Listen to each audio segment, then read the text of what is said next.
Lovely mothers, welcome to the dream baby womb education. सभी जानते हैं कि प्रेगनेंसी में हमें गीता का पठन करना चाहिए। गीता के पठन करने से हमें मानसिक शांति और स्थिरता प्राप्त होती है, जिससे गर्भस्थ शिशु को भी शांति और सुरक्षा का अनुभव होता है। गीता के पाठ से सकारात्मक ऊर्जा और विचार उत्पन्न होता है। यह गर्भस्थ शिशु के मानसिक और भावनात्मक विकास के लिए फायदेमंद होता है, पर हर किसी को गीता पढ़ने और सुनने का समय नहीं होता है। इसीलिए हम आपको संपूर्ण गीता का सारांश बताने जा रहे हैं। यह सारांश सरल भाषा में अनुवादित है। यह सारांश को जीवन में उतारने से गीता के पठन जितना ही फायदा मिलता है। तो आइए शिशु को सुनाइए समग्र गीता अध्याय के अनुसार का सारांश। भगवत गीता अध्याय 1 का सारांश। भगवत गीता का पहला अध्याय अर्जुन विषाद योग कहलाता है। इसमें महाभारत के युद्ध के प्रारंभ में अर्जुन की मानसिक स्थिति का वर्णन किया गया है। अध्याय की शुरुआत धृतराष्ट्र के प्रश्न से होती है, जो संजय से पूछते हैं कि कुरुक्षेत्र के युद्ध भूमि में क्या हो रहा है। संजय धृतराष्ट्र को युद्ध मैदान में दोनों पक्षों की सेनाओं का वर्णन करते हैं। जब अर्जुन युद्ध भूमि में दोनों पक्षों के अपने सगे संबंधियों, गुरुजनों और मित्रों का युद्ध के लिए तैयार देखते हैं, तो वे मानसिक रूप से विचलित हो जाते हैं। अर्जुन अपने भाई, बंधुओं, गुरुजनों और मित्रों के खिलाफ युद्ध करने में असमर्थ महसूस करते हैं। वे सोचते हैं कि युद्ध में विजयी होकर भी उन्हें केवल दुख और कलेश ही मिलेगा। अर्जुन अपने धनुष बाण को छोड़कर युद्ध से पीछे हटने का निर्णय लेते हैं। वे कहते हैं कि वे इस युद्ध में अपने सगे संबंधियों का वध करके पाप का भागी नहीं बनना चाहते। इस अध्याय का मुख्य उद्देश्य अर्जुन की मानसिक दुविधा और उनके कर्तव्यों के प्रति संदेह को दर्शाना है। यह अध्याय भगवान कृष्ण द्वारा अर्जुन को उपदेश देने की पृष्ठभूमि तैयार करता है, जो आगे के अध्यायों में दिया गया है। अर्जुन की इस दुविधा और विषाद के माध्यम से गीता हमें सिखाती है कि जीवन में कठिन समय में हमारे कर्तव्यों को समझना और उनका पालन करना कितना महत्वपूर्ण है। भगवत गीता अध्याय 2 का सारांश। भगवत गीता का दूसरा अध्याय सांख्य योग कहलाता है। इसमें भगवान श्री कृष्ण अर्जुन के संशय और विषाद को दूर करने के लिए इन्हें ज्ञान और कर्म के महत्व का उपदेश देते हैं। अर्जुन अपने कर्तव्यों को लेकर भ्रमित और दुखी है। वे अपने गुरु और बंधु के खिलाफ युद्ध करने में असमर्थ महसूस करते हैं। श्री कृष्ण अर्जुन को आत्मा और शरीर के भेद के बारे में बताते हैं। वे समझाते हैं कि आत्मा अजर अमर है, जबकि शरीर नश्वर है। मृत्यु केवल शरीर का नाश है, आत्मा का नहीं। श्री कृष्ण कहते हैं कि आत्मा को न कोई मार सकता है, न जला सकता है, न गीला कर सकता है और न सुखा सकता है। आत्मा शाश्वत, अजर और अमर है। श्री कृष्ण अर्जुन को उनके क्षत्रिय धर्म का पालन करने के लिए प्रेरित करते हैं। वे कहते हैं कि अपने कर्तव्य को निभाना सबसे महत्वपूर्ण है और अपने धर्म का पालन करने में कोई पाप नहीं होता। श्री कृष्ण कर्म योग की शिक्षा देते हैं, जिसमें वे कहते हैं कि व्यक्ति को फल की चिंता किए बिना अपने कर्तव्यों का पालन करना चाहिए। वे कहते हैं कि केवल कर्म करने का अधिकार है, फल की इच्छा करने का नहीं। श्री कृष्ण बताते हैं कि स्थिर प्रज्ञ व्यक्ति वही है जो सुख दुख, लाभ हानि और जय पराजय में समभाव रखता है। ऐसा व्यक्ति सच्चा योगी और ज्ञानी होता है। इस प्रकार दूसरा अध्याय भगवत गीता का महत्वपूर्ण भाग है, जो आत्मा की अमरता, कर्म योग और कर्तव्य के पालन के महत्व को समझाता है। यह अर्जुन के संदेहों को दूर करने के साथ साथ हमें जीवन में सही मार्ग पर चलने की प्रेरणा देता है। भगवद गीता अध्याय 3 का सारांश। भगवद गीता का तीसरा अध्याय कर्मयोग कहलाता है। इसमें श्री कृष्ण अर्जुन को कर्मयोग के महत्व और सही तरीके से कर्म करने की शिक्षा देते हैं। श्री कृष्ण बताते हैं कि संसार में कोई भी व्यक्ति कर्म किए बिना नहीं रह सकता। कर्म ही जीवन का आधार है और हमें अपने कर्तव्यों का पालन करना चाहिए। अर्जुन के प्रश्न पर श्री कृष्ण स्पष्ट करते हैं कि ज्ञान योग और कर्म योग दोनों ही मोक्ष प्राप्ति के मार्ग है, लेकिन कर्म योग अधिक व्यवहारिक है क्योंकि इससे हर व्यक्ति अपने दैनिक जीवन में अपना सकता है। हमें कर्म करते समय फल की इच्छा नहीं करनी चाहिए। निष्काम कर्म से ही हमें सच्ची शांति और मुक्ति प्राप्त होती है। श्री कृष्ण कहते हैं कि सभी कर्म यज्ञ, त्याग और सेवा की भावना से करने चाहिए। इससे समाज में समृद्धि और संतुलन बना रहता है। हर व्यक्ति को अपने स्वधर्म और कर्तव्यों का पालन करना चाहिए। दूसरे के धर्म का पालन करना भले ही कितना भी आकर्षक लगे, पर ये सही नहीं है। जो लोग समाज में उच्च स्थान पर है, उन्हें अपने कर्तव्यों का पालन इस प्रकार करना चाहिए कि दूसरों को भी उनसे प्रेरणा मिले और वे सही मार्ग पर चल सके। श्री कृष्ण बताते हैं कि इंद्रियों का नियंत्रण बहुत महत्वपूर्ण है। इंद्रियों पर नियंत्रण रखने से व्यक्ति अपने मन को स्थिर रख सकता है और सच्चे ज्ञान को प्राप्त कर सकता है। अज्ञान का नाश करने के लिए ज्ञान का प्रकाश आवश्यक है। ज्ञान से हम सही और गलत का भेद समझ सकते हैं और अपने कर्तव्यों का सही ढंग से पालन कर सकते हैं। तीसरे अध्याय का मुख्य उद्देश्य अर्जुन को कर्म योग के महत्व और उसके सही तरीकों को समझाना है। यह अध्याय हमें सिखाता है कि जीवन में अपने कर्तव्यों का पालन कैसे करना चाहिए और निष्काम कर्म के माध्यम से सच्ची शांति और मुक्ति कैसे प्राप्त की जा सकती है। भगवद गीता अध्याय 4 का सारांश।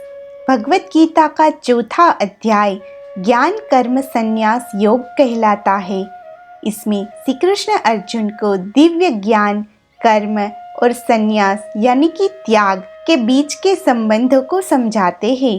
श्री कृष्ण अर्जुन को बताते हैं कि वे समय समय पर धर्म की स्थापना और अधर्म का नाश करने के लिए अवतार लेते हैं।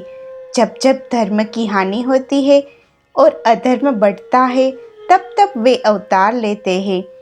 यह दिव्य ज्ञान उन्होंने सूर्य देवता को बताया था और यह ज्ञान गुरु शिष्य परंपरा के माध्यम से अर्जुन तक पहुंचा है। समय के साथ साथ यह ज्ञान लुप्त हो गया और अब वे इसे पुनः अर्जुन को दे रहे हैं। सही तरीके से किया गया कर्म ही ज्ञान का कारण बनता है। जब कर्म ज्ञान के साथ किया जाता है, तब वह व्यक्ति को मुक्ति की ओर ले जाता है। श्री कृष्ण विभिन्न प्रकार के यज्ञों का वर्णन करते हैं, जैसे ज्ञान यज्ञ, तप यज्ञ, ध्यान यज्ञ आदि। वे कहते हैं कि सभी यज्ञों में ज्ञान यज्ञ सर्वोत्तम है, क्योंकि ज्ञान से ही सभी कर्म और यज्ञ सफल होते हैं। श्री कृष्ण बताते हैं कि ज्ञान से सभी संदेहों का नाश होता है और व्यक्ति सत्य को पहचानने में सक्षम होता है। ज्ञान ही अज्ञान को दूर करता है और व्यक्ति को मुक्ति प्रदान करता है। श्री कृष्ण कहते हैं कि जो लोग श्रद्धा और भक्ति से ज्ञान प्राप्त करते हैं, वे इस संसार के बंधनों से मुक्त हो जाते हैं। उन्हें अपने गुरु के प्रति समर्पण और श्रद्धा रखनी चाहिए। श्री कृष्ण अर्जुन को उनके कर्तव्यों का पालन करने के लिए प्रेरित करते हैं। वे कहते हैं कि किसी भी प्रकार का कर्म जब ज्ञान और भक्ति के साथ किया जाता है, व्यक्ति को मोक्ष की ओर ही ले जाता है। श्री कृष्ण बताते हैं कि व्यक्ति को निर्मल हृदय और निष्कामता के साथ कर्म करना चाहिए।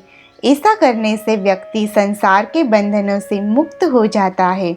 इस प्रकार चौथे अध्याय में श्री कृष्ण ज्ञान, कर्म और संन्यास के महत्व को स्पष्ट करते हैं।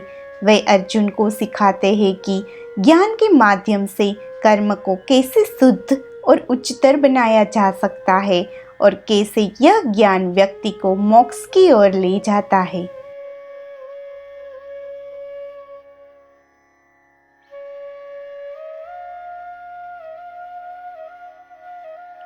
भगवत गीता अध्याय 5 का सारांश।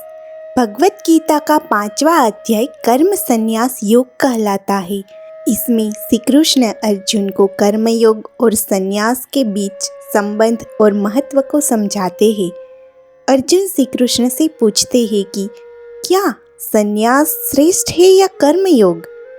श्री कृष्ण बताते हैं कि दोनों मार्ग मोक्ष की ओर ले जाते हैं, लेकिन कर्मयोग अधिक व्यावहारिक और श्रेष्ठ है। सच्चा सन्यासी वही है जो कर्म करते हुए भी अपने मन को समत्व में रखता है। ऐसा व्यक्ति सुख दुख, लाभ हानि और जय पराजय में समान रहता है। श्री कृष्ण बताते हैं कि कर्मयोगी अपने इंद्रियों और मन को नियंत्रित करके सच्चे संन्यास को प्राप्त करता है। आत्मसंयम से व्यक्ति संसार के बंधनों से मुक्त हो सकता है। कर्मयोगी अपने कर्तव्यों का पालन करते हुए भी आसक्ति से मुक्त रहता है। ऐसा व्यक्ति अपने कर्मों को भगवान को अर्पित करता है और परिणाम की चिंता नहीं करता। व्यक्ति को अपने सभी कर्म भगवान को समर्पित करके निष्काम भाव से करना चाहिए। ऐसा करने से व्यक्ति पापों से मुक्त हो जाता है और शांति प्राप्त करता है। ज्ञान से ही व्यक्ति सच्चे संन्यास को प्राप्त करता है। ज्ञान के द्वारा व्यक्ति अपने कर्तव्यों को समझता है और उन्हें सही तरीके से निभाता है। श्री कृष्ण बताते हैं कि कर्मयोगी और सन्यासी दोनों ही शांति और मुक्ति प्राप्त करते हैं, लेकिन कर्मयोगी जो अपने कर्तव्यों को निष्काम भाव से निभाता है वह अधिक शीघ्रता से मोक्ष प्राप्त करता है। सच्चे योगी वही है जो सभी प्राणियों में एक आत्मा को देखता है। ऐसा व्यक्ति किसी से द्वेष नहीं करता और सभी के प्रति समान भाव रखता है। 5वें अध्याय में श्री कृष्ण अर्जुन को कर्मयोग और संन्यास के बीच कोई भेद को स्पष्ट करते हैं और बताते हैं कि कैसे कर्मयोग के माध्यम से भी सन्यासी की प्राप्ति की जा सकती है। वे अर्जुन को सिखाते हैं कि सही तरीके से कर्म करते हुए भी व्यक्ति मोक्ष की ओर अग्रसर हो सकता है। भगवत गीता अध्याय 6 का सारांश। भगवत गीता का 6ठा अध्याय आत्म संयम योग कहलाता है। इसमें श्री कृष्ण अर्जुन को ध्यान योग, आत्म संयम और योगी के लक्षणों के बारे में बताते हैं। श्री कृष्ण बताते हैं कि सच्चा योगी वही है जो फल की चिंता छोड़कर अपने कर्तव्यों को पालन करता है। कर्म का त्याग करना योग नहीं है, बल्कि अपने कर्तव्य को निष्काम भाव से ही करना सच्चा योग है। आत्मसंयम ही योग की कुंजी है। आत्मसंयम के माध्यम से व्यक्ति अपने मन और इंद्रियों को नियंत्रित कर सकता है, जिससे उसे शांति और समभाव की प्राप्ति होती है। श्री कृष्ण ध्यान योग की विधि बताते हैं। वो कहते हैं कि व्यक्ति को एकांत स्थान पर बैठकर अपने मन को एकाग्र कर और सभी बाहरी विषयों से ध्यान हटाकर आत्मा पर ध्यान केंद्रित करना चाहिए। सच्चा योगी वही है जो अपने मन को स्थिर रखता है, सभी प्राणियों में समभाव रखता है और किसी से द्वेष नहीं करता। ऐसा योगी शांति और मुक्ति प्राप्त करता है। योगी अपने सभी कर्मों को भगवान को अर्पित करके निष्काम भाव से करता है। ऐसा योगी जीवन से सभी पहलुओं में संपूर्णता प्राप्त करता है। श्री कृष्ण बताते हैं कि योगी को संतुलित जीवन जीना चाहिए। उसे अपने खान पान, नींद और कार्यों में संतुलन बनाए रखना चाहिए। अत्यधिक भोग विलास या अत्यधिक तपस्या दोनों ही योग के मार्ग में बाधक होते हैं। ध्यान योग में मन की एकाग्रता बहुत महत्वपूर्ण है। मन को स्थिर और एकाग्र करने से व्यक्ति आत्मा की शांति और सच्चे ज्ञान को प्राप्त कर सकता है। अर्जुन पूछते हैं कि अगर व्यक्ति का मन ध्यान योग में स्थिर नहीं हो पाता और वह असफल हो जाता है तो उसका क्या होता है? श्री कृष्ण बताते हैं कि ऐसे व्यक्ति का कभी भी विनाश नहीं होता।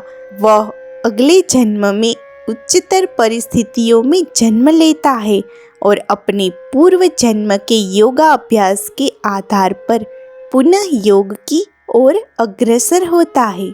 सभी योगियों में वह सर्वोत्तम व्यक्ति है जो प्रेम और भक्ति के साथ निरंतर उन्हें ध्यान करता है। इस प्रकार छठे अध्याय में श्री कृष्ण अर्जुन को ध्यान योग और आत्म संयम के महत्व को समझाते हैं। वे बताते हैं कि योग के माध्यम से व्यक्ति अपने मन को नियंत्रित करके आत्मज्ञान और मुक्ति प्राप्त कर सकता है।